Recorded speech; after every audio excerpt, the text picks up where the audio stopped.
하나님의 말씀 신약 성경 고린도전서 3장 10절에서 15절을 우리 10절부터 15절까지 합독하겠습니다. 시작.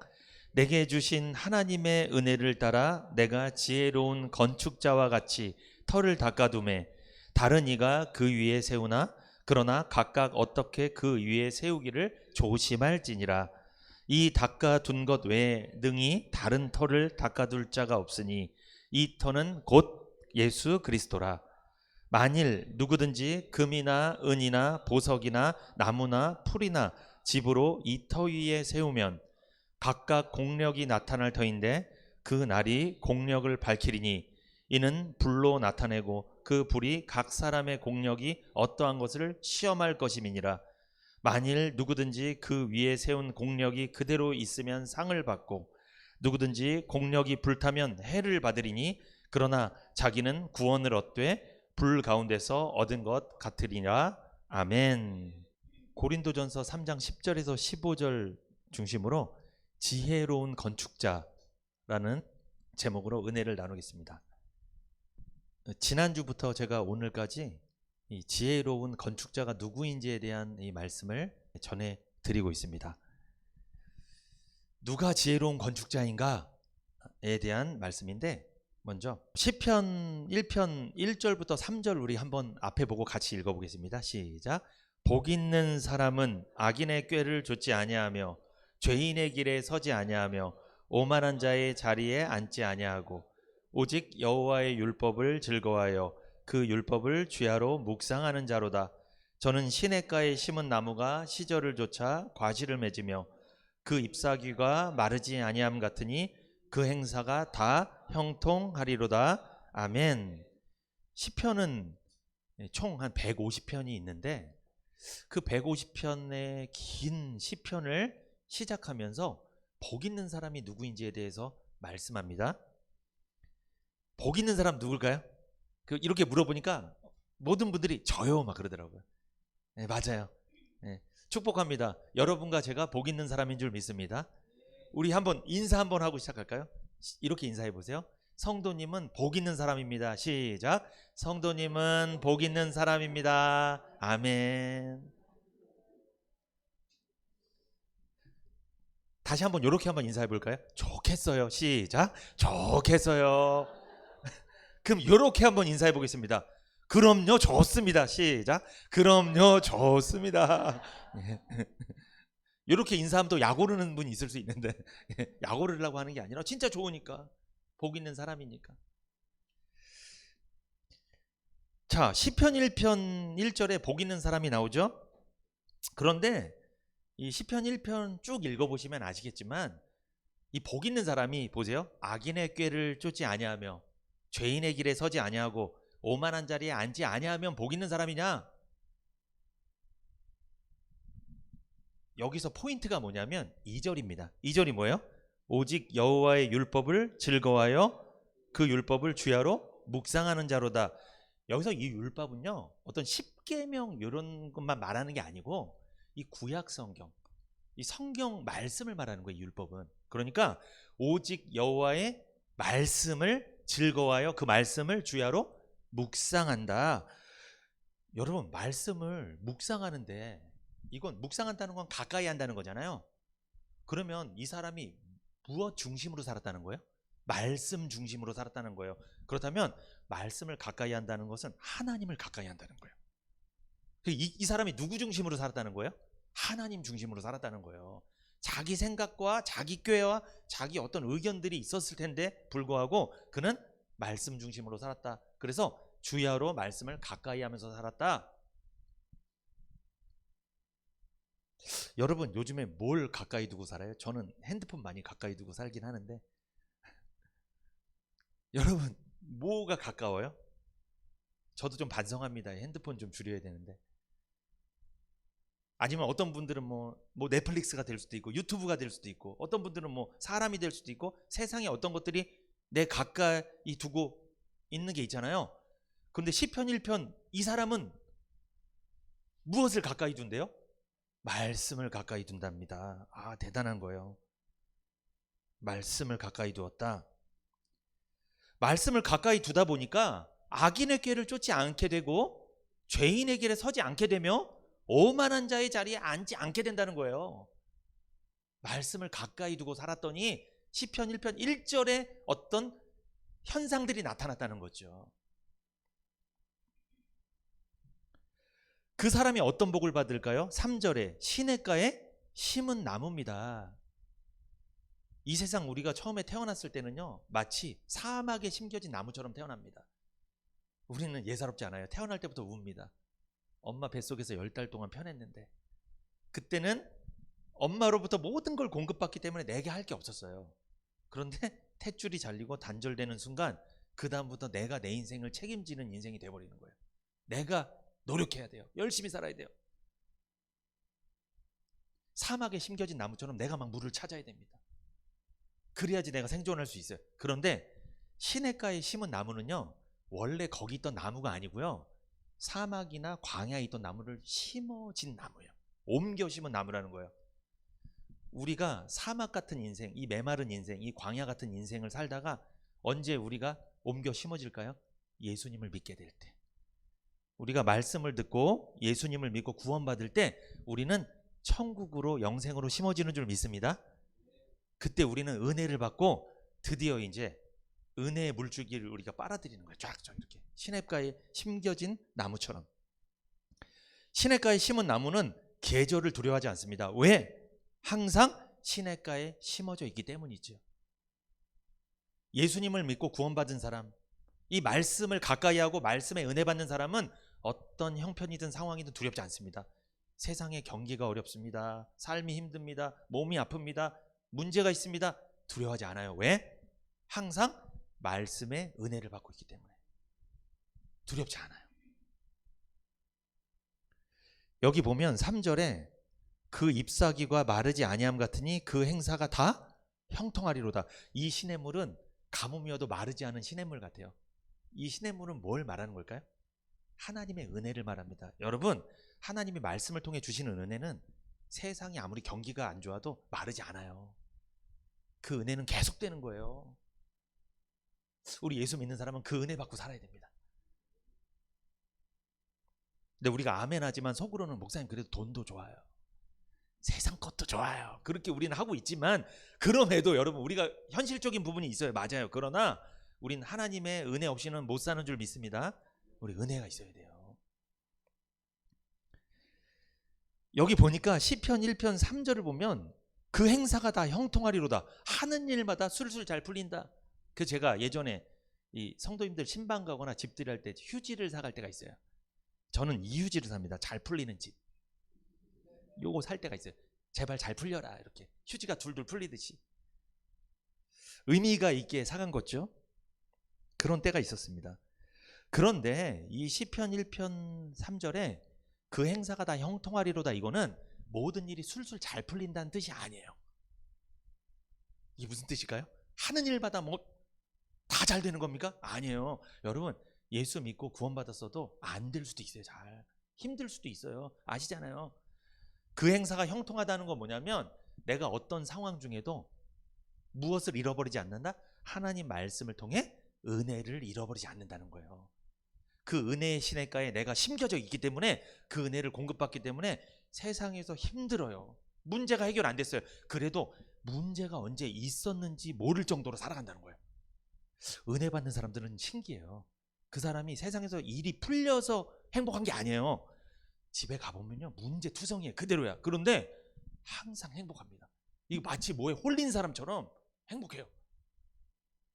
우리가 그렇게 사는 겁니다. 그렇게 살다가 어디 가는 거예요? 천국에 가는 거예요, 여러분. 그 맛을 보고 사셔야 돼요. 그게 바로 그 행사가 형통하리로다 합니다. 일이 잘 풀려도 안 풀려도, 기쁘나 슬프나 항상 평안을 잃어버리지 않는다는 거예요. 왜? 말씀을 가까이 하기 때문에, 하나님을 가까이 하기 때문에, 말씀의 시냇가에 뿌리를 내렸기 때문에 그 사람은 결국 말씀 중심의 신앙, 그 사람은 형통한 삶을 삽니다.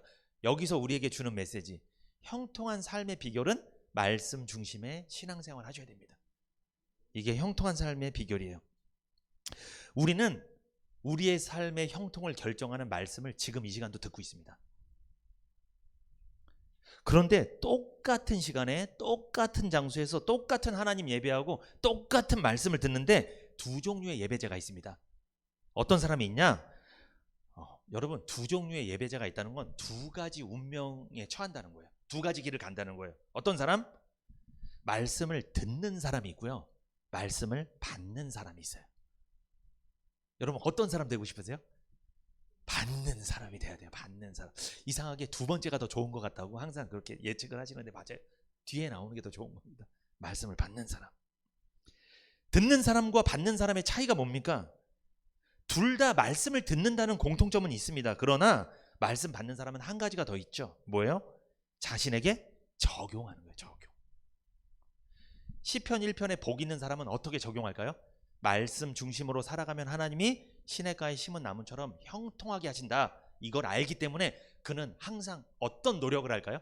말씀을 가까이 두는 노력을 할 것입니다. 그래서 그가 듣는 유튜브는 항상 설교 말씀일 가능성이 높습니다. 말씀을 들어요. 그가 보는 책은 거의 성경책일 가능성이 높습니다. 물론 매번 성경책만 보고 살 수는 없죠. 공부도 해야 되고 교과서도 봐야 되고 보지 말란 말이 아닙니다. 그러나 우선순위가 있다는 거죠. 말씀을 받는 사람들은 좀 다릅니다. 설교자가 말씀을 전할 때 여러분 순서가 있어요. 먼저 성경 본문을 해석해 줍니다. 그러니까 오늘 이 본문이 무슨 뜻이 있는지를 해석해 준다는 거예요. 성경의 저자가 당시의 상황에서 당시의 독자들에게 전달하고자 했던 원래의 의미를 해석해 주는 거예요. 그러니까 성경이 기록될 당시의 의미를 해석해 준다는 거예요. 어떤 분이 이렇게 이야기합니다. 목사님, 성경 당시에 그 저자가 그 상황에 맞춰서 기록을 했잖아요. 독자가, 그 수신자가 있을 거 아니에요. 그게 우리랑 뭔 상관이냐는 거예요. 이게 그 당시 이야기지 왜 오늘날까지 끌어와서 왜 우리에게 설교를 하냐는 거예요. 그런 질문을 하는 분이 있어요. 근데 저는 칭찬해 줬습니다. 굉장히 중요한 부분이에요. 여러분, 이 본문을 해석할 때 성경 본문의 앞뒤의 문맥의 주제와 의미의 흐름을 연결해야 돼요. 그래서 본문의 의미를 해석해야 됩니다. 그리고 당시 시대적 상황, 사회, 정치, 경제, 문화적인 어떤 상황을 다 대입을 해서 설명하면서 이 설교를 해야 돼요. 그러면 이 사람이 왜 이 사람들에게 이 편지를 왜 썼고 이 성경을 왜 기록했는지를 알 수가 있는 거죠. 그걸 설교자가 먼저 해줘야 되는 거예요. 그런데 질문이 뭐냐면 그걸 왜 오늘날까지 끌어들여서 하냐는 거죠. 본문이 말하고자 하는 저작 당시의 의미를 알았다면 그것이 현재 우리들의 삶에, 우리의 인생에 어떤 의미를 갖고 있는지 대입해야 돼요. 이게 중요합니다. 이것을 두 글자로 뭐라고 할까요? 적용이라고 하는 거예요. 적용. 다윗의 이야기가 도대체 나랑 무슨 상관이냐는 거예요. 상관이 있을까요? 없을까요? 있습니다. 왜? 그가 믿는 하나님이 우리가 믿는 하나님이에요. 그를 인도했던 방법대로 우리를 인도하시는 하나님이에요. 그러니까 우리가 다윗을 모형으로 삼아야 돼요. 그를 인도했던 하나님을 묵상해야 되는 거예요. 말씀을. 그래야지 나를 이렇게 인도하시겠구나 예측을 한단 말입니다. 그러니까 다윗에게 일어났던 사건들을 설명을 해주고요. 먼저 그걸 나한테 끌어와야 되는 거예요. 적용해야죠. 이래야 설교를 잘한 겁니다. 그런데 설교를 듣고 가는 분들은 적용을 한다 안 한다? 안 한다. 그냥 다윗의 이야기, 요셉의 이야기, 아브라함의 이야기 끝입니다. 그냥 누구 이야기로 와야 돼요? 내 이야기로 와야 돼요. 이러면 이걸 설교를 잘했다는 거예요. 뭐 미사여구를 쓰고 막 논리적으로 설교한다고 될 문제가 아닙니다. 적용을 시켜줘야 돼요. 적용을. 나랑 상관이 없으면 참 의미가 없는 거잖아요. 말씀을 받은 사람은 설교를 들을 뿐만 아니라 적용하는 사람이 있죠. 여러분과 저는 말씀을 듣는 사람이 아니라 받는 사람 되시기를 축복합니다. 오늘 본문은 고린도전서잖아요. 여러분, 바울이 고린도 교회에 있는 성도들에게 보낸 편지죠. 아실 거예요. 여러분, 고린도 교회는 참 문제가 많았던 교회입니다. 그래서 고린도전서 후서가 좀 길어요. 바울이 할 말이 좀 많았던 모양입니다. 문제가 많았는데 어떤 문제가 있었냐면 교회 내 당을 짓고 싸웠습니다. 누구파 이런 당을 지었고, 또 성적인 문제에 타락이 있었고 성도 간에 막 고소 고발을 합니다. 그리고 우상의 제물을 바쳤는데 이것을 어떻게 해야 되는 것인가, 그리고 은사를 받았는데 이 은사를 어떻게 사용해야 될 것인가, 이런 문제에 대해서 막 이게 막 분쟁이 일어났어요. 막 의견이 막 다양하게 나타났다는 거죠. 그런데 오늘 본문이 포함된 고린도전서 3장이잖아요. 오늘 본문은 여러분 고린도전서 3장, 여기는 주제가 뭐냐면요, 당 짓는 문제에 대한 내용이 연결되어 있는 거예요. 바울이 고린도 교회를 딱 상황을 보니까 거기에 누구파 오늘날로 말하면 뭐 목사님파, 장로님파, 뭐 집사님파, 교회가 분열이 된 거예요. 고린도 교회가 당시 그렇게 분열이 됐습니다. 그것을 권면하는 내용으로 오늘 말씀을 전한 거예요. 그런데 여러분 고린도전서 3장 1절부터 5절 한번 보겠습니다. 형제들아, 내가 신령한 자들을 대함과 같이 너희에게 말할 수 없어서 육신에 속한 자 곧 그리스도 안에서 어린아이들을 대함과 같이 하노라. 이 바울이 지금 뭐라고 말합니까? 형제들아, 너희들은 참 어린아이들과 같다. 내가 그러니까 어린아이들처럼 대할 거야. 이런 말을 한 거예요. 근데 2절에 내가 너희를 젖으로 먹이고 밥으로 아니하였느니 이는 너희가 감당치 못하였음이거니와 지금도 못하리라. 너희들한테 밥을 먹이고 싶은데 먹였다 못 먹였다? 못 먹이겠다. 왜? 어린아이들이니까 그래서 젖으로 먹이겠다. 3절에 너희가 아직도 육신에 속한 자로다. 그들의 정체를 밝힙니다. 고린도 교인들이 분명히 구원받은 사람인데, 예수님 믿어서 죄를 용서받은 사람들인데 아직도 어디에 속했다? 육신에 속했다. 육신에 속했다는 건 어린아이라는 거예요. 어린아이. 너희들의 신앙이 어린아이 신앙이다. 3절에 너희 가운데 시기와 분쟁이 있으니, 여러분 어린아이들 특징이 뭐예요? 싸워요. 시기와 분쟁이 많습니다. 내 것도 내 거, 네 것도 내 거. 소유욕이 강합니다. 굉장히 강해요. 이 신앙이 어린아이 신앙이면, 육신에 속한 사람이면 항상 분쟁이 많죠. 싸운다는 거예요. 그런데 4절에 어떤 이는 말하되 나는 바울에게라 하고 다른 이는 나는 아볼로에게라 하니 너희가 사람이 아니리요. 그런즉 아볼로는 무엇이며 바울은 무엇이뇨? 저희는 주께서 각각 주신 대로 너희로 하여금 믿게 한 사역자들이니라 라고 말씀하잖아요. 여러분 보세요. 4절에 보면 나는 바울에게다, 나는 아볼로에게다. 이게 무슨 뜻이에요? 자기가 속한 영역이 있다는 거예요. 그룹이 있다는 거예요. 이건 교회가 어떻게 됐다는 거예요? 나눠졌다는 거예요. 분열된 거죠. 파당이 생겼다는 겁니다. 그러니까 시기하고 내가 옳다고, 서로 옳다고 주장하고 있다는 거예요.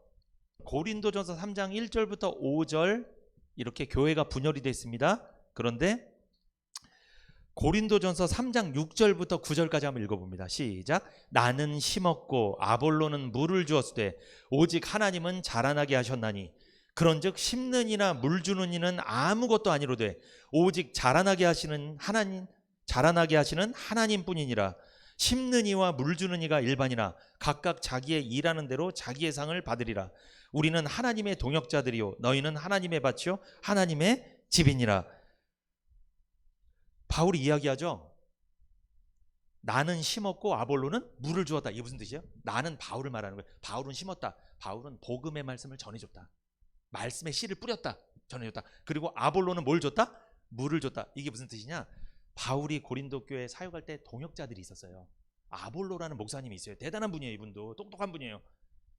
이분이 구원받고 나서 같이 사역을 하는데 바울은 복음을 전해서 죄사함 받고 구원받게 했어요.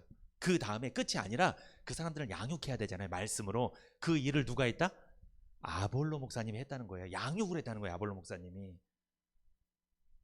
바울은 심었고 아볼로는 물을 주었다. 그러나 자라나게 하시는 분은 누구다? 하나님이시다. 여러분 7절을 보면 여러분 자라나게 하시는 분이 하나님이십니다. 아무리 바울이 심고 아볼로가 양육을 하고 키웠어도 자라나게 하신 분 누구다? 하나님이시다. 하나님이 아니시면 아무것도 안 된다는 거예요. 하나님이 자라나게 하지 않으시면 사역자들의 사역은 열매를 맺지 못한다는 거예요. 그래서 8절에 심는 이와 물 주는 이가 뭐다? 일반이다 라고 하죠. 이건 뭡니까? 교회 내 지도자들 간의 우열의 차이는 없다. 의미가 없다는 거다. 그거는 의미 없다. 자기 일하는 대로 상을 받을 뿐이다. 그래서 사역자는 하나님의 동역자들이다. 그리고 성도들은 하나님의 밭이요 하나님의 집이다. 이런 말씀을 한 거죠. 그러니까 바울이 지금 뭘 말하는 거예요? 누구는 바울파, 아볼로파, 게바파, 베드로파, 무슨 파, 이게 의미가 없다. 왜? 누가 뛰어난지 아무리 너희들이 우열을 가려도 심는 이나 물 주는 이나 다 일반이다. 일반. 특별한 사람들이 아니다. 일반. 하나님이 잘하게 하지 않으시면 아무 소용 없다는 거잖아요. 그러니까 쉽게 이야기하면 당짓지 말라는 거예요. 바울은 심는 자, 심는 역할이 있고, 그리고 물을 주는 역할이 있고, 양육시키는 역할이 있고, 여러분 교회에서도 역할이 다르죠. 저는 무슨 역할? 말씀을 전하고 설교하는 역할.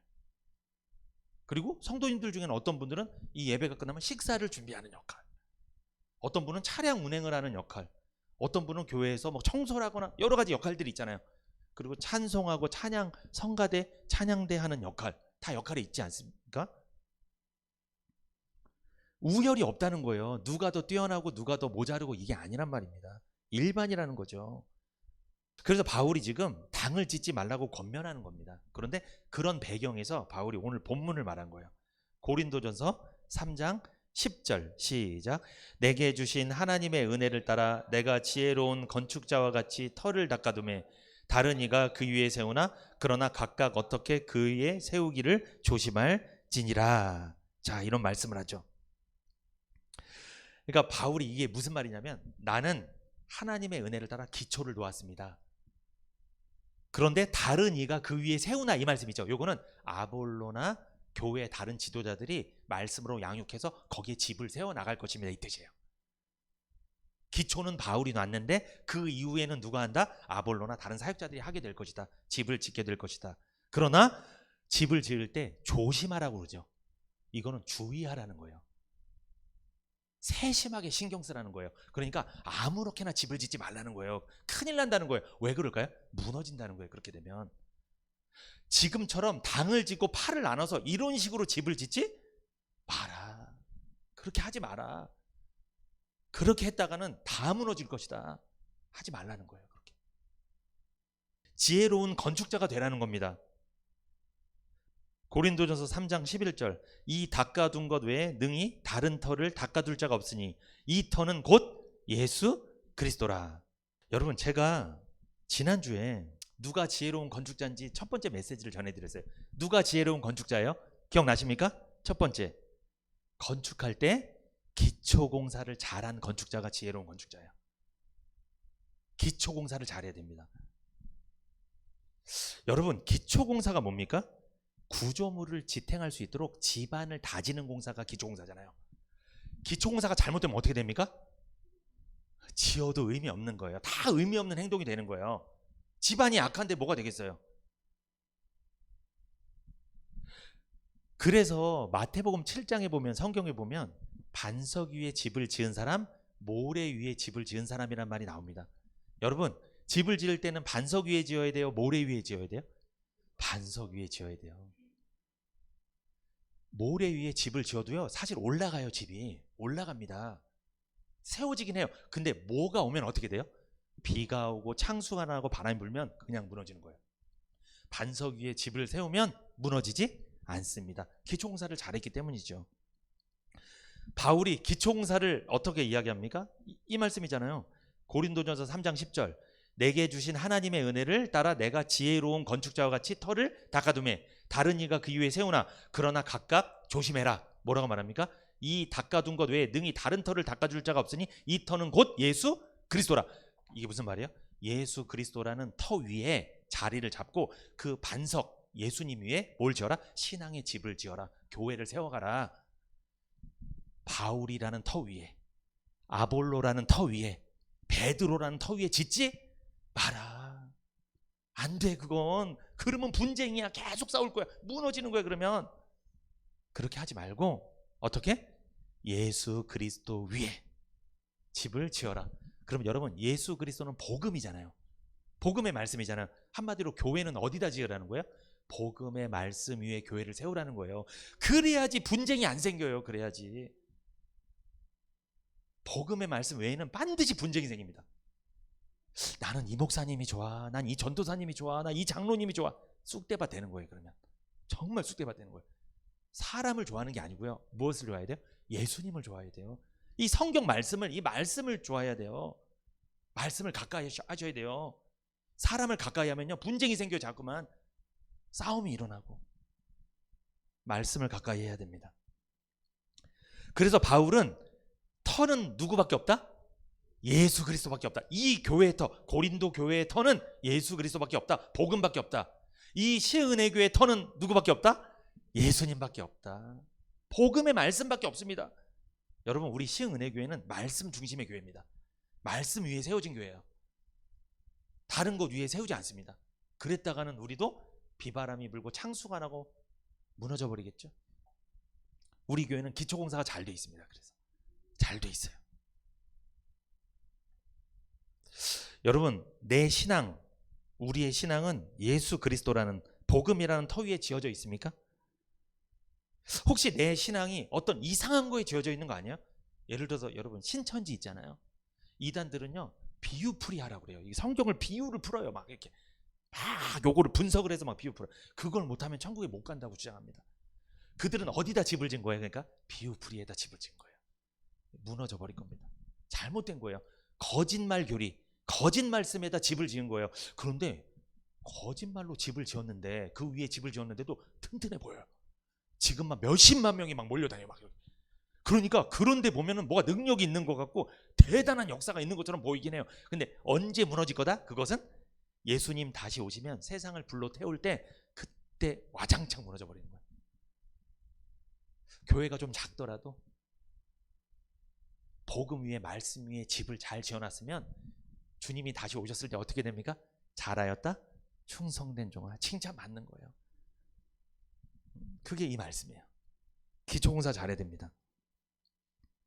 여러분, 시편 1편에 복 있는 사람은요, 기초공사를 잘한 사람이에요. 그는 터를 잘 잡았어요. 어디다?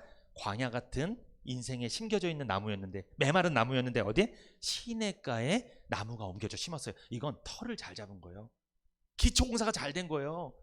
그러니까 가뭄이 들어도 메마르지 않죠. 잎사귀가 푸르죠. 열매를 맺게 되는 겁니다. 이 기초공사가 너무나 중요해요.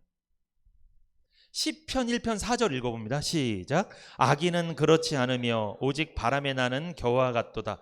여러분, 악인이라면 여러분 이런 생각했죠. 막 도둑질하고 강도, 살인, 악인 맞습니다. 맞아요. 그런데 보통 도덕적인 면만 악인으로 생각하기 쉬운데 사람들이 무엇을 봐야 되느냐면, 그것도 악인이지만 이 시편 1편 4절의 악인은 어떤 사람이냐? 복 있는 사람이 누구였어요? 말씀을 가까이 하는 사람. 그럼 반대로 악인은 누굴까요? 말씀을 멀리하는 사람, 말씀을 무시하는 사람. 말씀 무시하면 하나님이 자기를 무시한다고 생각하세요. 이거 무시무시한 일이에요. 정말. 말씀을 무시하고, 말씀 무시하니까 누구 생각대로 사는 거예요? 자기 생각대로 사는 사람은 바람에 나는 겨다. 이게 무슨 뜻입니까? 이게 뭐예요? 터를 못 잡는다는 거예요. 터를 못 잡아, 이 사람은. 말씀을 가까이 안 하니까 자기 생각, 감정, 느낌대로 살아가니까 순간순간 바뀌어. 오늘 좋았다가 내일 나쁘다가 내일 모레 좋았다가, 이러니까 터가 바뀌어. 계속 바뀌어. 못 잡는 거야, 자리를. 그런데 터를 못 잡으니 뿌리를 내릴 수 있겠냐고요. 영양분을 뽑아들일 수 있겠냐고요. 이게 악인입니다. 기초공사가 안 된 거예요. 기초공사가 부실하니까 뭐를 짓더라도 좀만 어려운 일이 있으면 무너져 버리는 거예요. 아니, 신앙생활 잘하다가 누가 말 한마디 하니까 막 기분 나쁘고, 잘하다가 뭔가 어려운 일이 있으면 그냥 포기해버리고. 기초공사 잘 안 돼서 그래요. 그럼 어떻게 해야 될까요? 기초공사가 잘못되어 있으면 어떻게 됩니까? 다시 기초공사 해야 돼요. 터를 다시 잡아야 되는 거죠. 터는 누구밖에 없다? 예수 그리스도밖에 없다. 복음밖에 없다고 말씀하시면서 고린도전서 3장 12절 읽어봅니다. 시작. 만일 누구든지 금이나 은이나 보석이나 나무나 풀이나 집으로 이 터 위에 세우면, 이렇게 말씀하죠. 사람들이 집을 짓는답니다. 교회를 다니는 많은 사람들이 집을 짓는데 어떤 집? 신앙의 집을 세웁니다. 그런데 여러분 이렇게 생각해 보세요. 기초공사가 아예 잘못된 사람은 잘못됐으니까 그거부터 바꿔야 되잖아요. 그런데 기초공사가 잘 된 사람, 그러니까 복음 위에, 예수님 위에 기초공사 된 사람, 한마디로 예수님 믿고 구원받은 사람도 그 위에 집을 세울 때 주의해야 된다. 잘 지어야 된다 이 말씀이에요. 왜냐하면 누구든지 집을 짓는데 재료를 쓸 거라는 말이에요. 재료. 여러분 어떤 재료 쓰고 있어요? 신앙생활 지금 하고 계시는데 앞으로 우리가 뭐 몇십 년을 더 할 수도 있는 건데 재료가 있단 말이에요. 재료가. 어떤 재료로 하세요? 음식도 재료가 좋아야 맛있더라고요. 이 재료가 안 좋으면 반드시 맛이 없어요. 좀 맛이 없어요. 아무리 맛을 내려고 해도 안 되니까 조미료 쓰는 거잖아요. 그걸 만회하려고. 안 됩니다. 이 재료가 좋아야 돼요. 보니까 금이나 은이나 보석이나 나무나 풀이나 집으로 터 위에, 예수 그리스도 터 위에 집을 세우는 사람이 있다는 겁니다. 어떤 사람은 금이나 은이나 보석을 갖고 신앙생활하는 사람이 있고, 어떤 사람은 나무나 풀이나 집으로 신앙생활하는 사람이 있다는 말씀입니다. 그런데 여러분 보세요. 이렇게 신앙생활 했습니다. 그런데 13절 각각 공력이 나타날 터인데 그날이 공력을 밝히리니 이는 불로 나타내고 그 불이 각 사람의 공력이 어떠한 것을 시험할 것임이니라. 각각 공력이 나타난다. 이게 무슨 뜻이냐? 여러분 여기서 이 공력 있잖아요. 이것은 우리가 신앙의 집을 세웠을 때 그 집의 어떤 견고한 정도를 나타내는 말이긴 한데, 이 공력을 제가 원어를 좀 찾아봤어요. 이게 일이란 뜻이에요. 워크, 일. 업적, 공적 뭐 이런 뜻이에요. 그러니까 우리가 이 세상에 살면서 예수님 믿고 구원받아서 신앙의 털을 잘 잡았습니다. 신앙생활하면서 전도하고 기도하고 예배드리고 헌신하고 헌금하고 모든 걸 다 합니다. 집을 세워나간단 말이에요.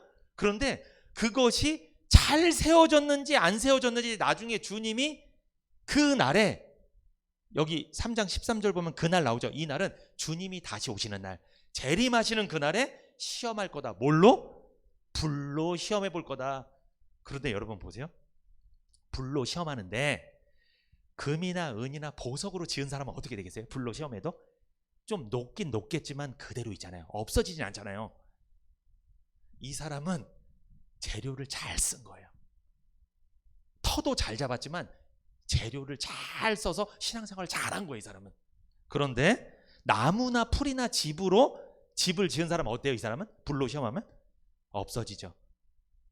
그러니까 이 사람은 없어질 걸로 신앙생활을 했다는 거예요. 신앙생활을 잘못한 거예요, 이 사람은. 근데 본인은 잘못했다고 생각해요? 잘했다고 생각이 들까요? 이게 문제라는 거예요. 그래서 말씀드려야 되는 거예요. 진단을 해드리는 거잖아요. 이상하게 진짜 아픈 사람은 자기가 아픈지 몰라요. 병원 가도 의사 선생님이 말해줘도 안 믿어요. 진짜 아픈 사람인데. 지금 나무나 집이나 풀로 집을 지어갖고 이거 예수님 오시면 다 끝장날 텐데, 큰일 날 텐데, 근데 본인은 잘 짓고 있다고 생각한단 말이에요. 이걸 말씀하는 거예요 지금. 왜냐하면 주님이 오시는 날은 반드시 오게 될 겁니다. 오는 거예요. 안 오는 게 아니에요. 우리는 언제인지는 알 수는 없지만 오긴 온다는 거예요, 주님이. 그러니까 너희들이 무슨 재료로 집을 지었나 내가 한번 보겠다. 불로 빡 해본다는 거예요. 그러니까 우리가 말이에요. 우리가 와, 저 권사님, 집사님 신앙생활 참 잘해. 이 말이 소용이 있어요, 없어요? 사실은 별로 없습니다. 왜냐하면 물론 그 칭찬이 중요하기도 해요. 위로가 되고 격려가 되긴 합니다. 그러나 그렇게 잘했는데 나중에 불로 확 주님이 태웠는데 나무나 집으로 한 거예요. 풀로 한 거예요. 아무것도 안 남는 거예요. 그러면 그 말씀이에요, 이게.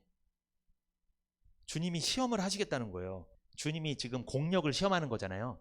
너희들이 어떻게 신앙생활했는지를 보겠다. 이거는 너희들을 구원을 점검하겠다는 거예요. 너희들 상급에 관련된 거예요, 이게. 이게 구원의 문제가 아니에요. 구원받은 사람을 그렇게 한번 해보겠다. 그러니까 이것은 주님이 불로 태운다니까 어떤 분들은 그래요. 나 구원이 취소되는 거 아니야? 나 큰일 났다. 나 분명히 구원받았는데.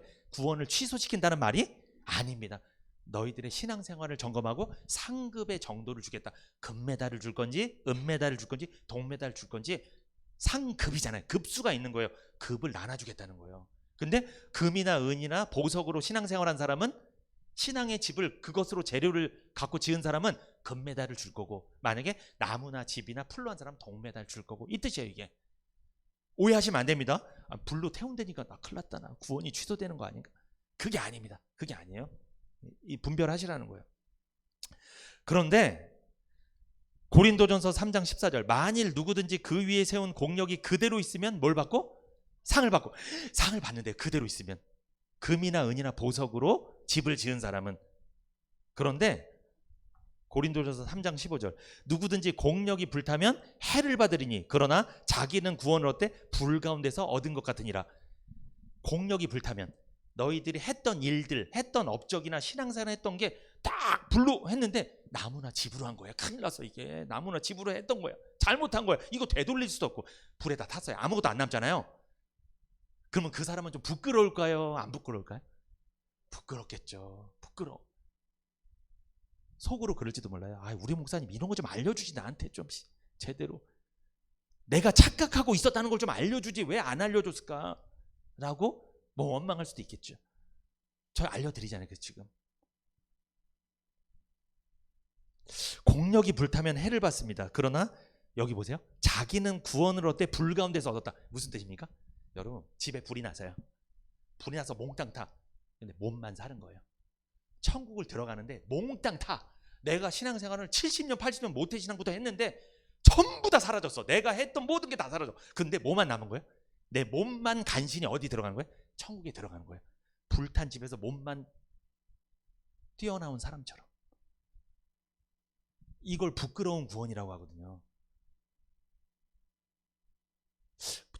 집에 불이 나는데 그래도 뭐라도 들고 나와야 되는데, 중요한 거 돈도 있을 거고 뭐도 있을 거 다 들고 나와야 되는데 못 들고 나온 거야. 다 태워버린 거야. 다 몸만 간신히.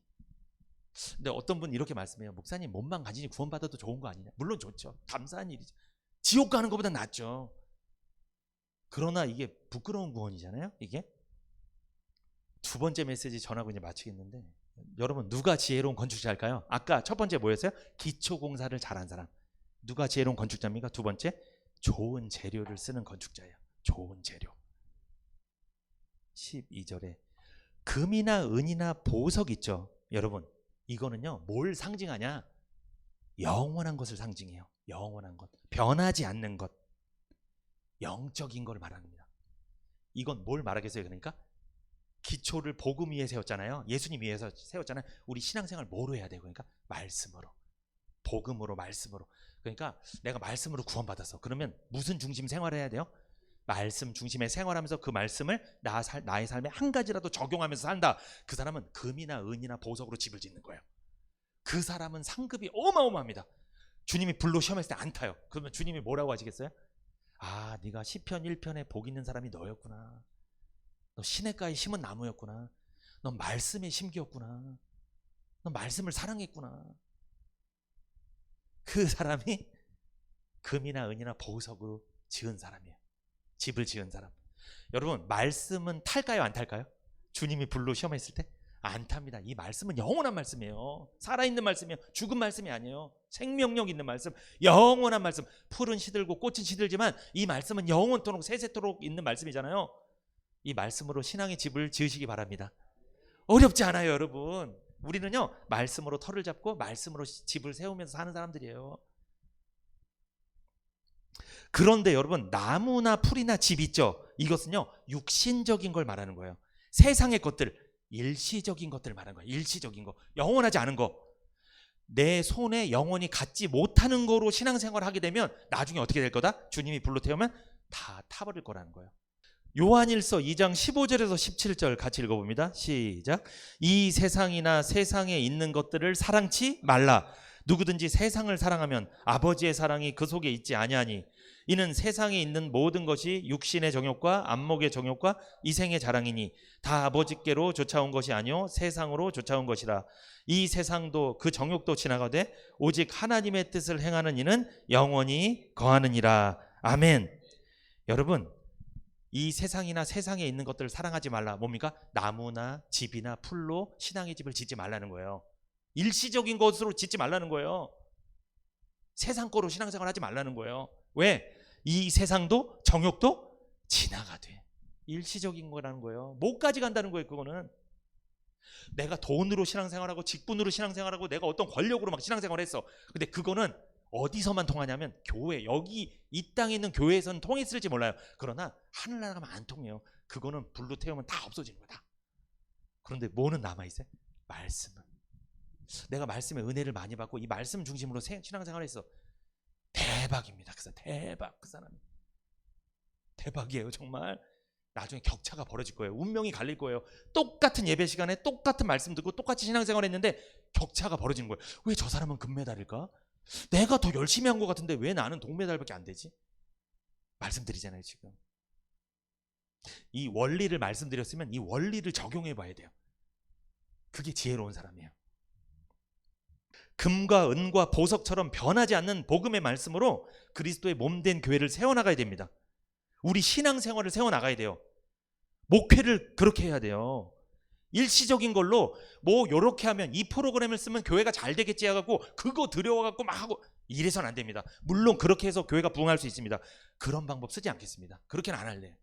왜? 그거는 나중에 주님 오시면 다 타버릴 건데, 없어질 건데. 그렇게 해서는 안 돼요. 영원한 것 말씀으로 우린 신앙생활 해야 됩니다. 영원한 것. 누가 지혜로운 건축자입니까? 결과를 생각하고 건축하는 건축자가 지혜로운 건축자입니다. 여러분, 우리는 결과를 예측해야 돼요. 어떤 결과? 주님은 다시 오신다. 오시면 그때 불로 시험할 거다. 그러면 결과가 어떻게 나오게 될지 예측을 하고 신앙생활 하셔야 돼요. 이게 지혜로운 사람이에요. 그럼 나는 어떻게 해야 되겠다? 나무나 풀이나 집으로 지금까지 신앙생활 했다면 과감하게 버려버리고 어떻게? 금과 은과 보석으로 말씀 중심으로 신앙생활 해야 되겠다. 적용해야 되겠죠? 이래서 시냇가에 심은 나무 되셔서 어떤 상황 가운데서도 평안을 잃지 않는 성도님들 되시기를 축복합니다.